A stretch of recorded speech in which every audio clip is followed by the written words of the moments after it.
On the issue of misinformation, disinformation, polarization, and state threats to Ghana, I would like to take all of us back and set the context for where we find ourselves today as a country and even as countries of the world.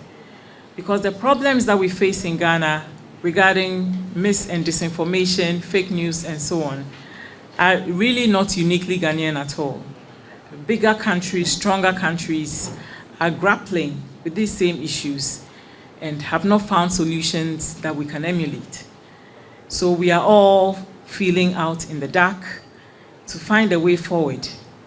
What we do know for a fact is that this is a threat to the stability of states and a threat to the global community and the way it works. As humans, our ability to communicate the way we do is what separates us from our cousins, the beasts.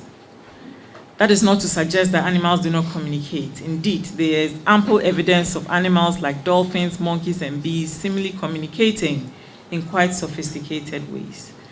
What is unique about human communication, however, is the ability to conjure stories from our imagination, share stories amongst ourselves, and be motivated and inspired to take actions that we would not have taken otherwise if it hadn't been for the stories.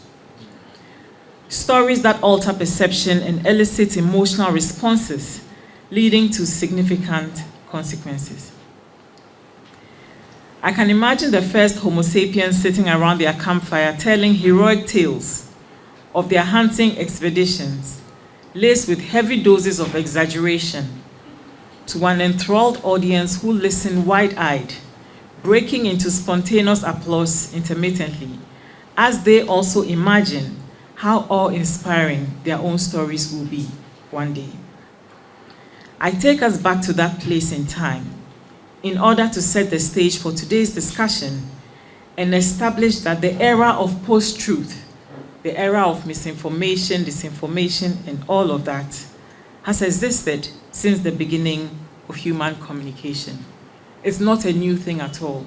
And that context is important because we need to steady ourselves and not panic, but move on a path that brings us solutions. Because even though it's been around for a long time, we all know that today is different.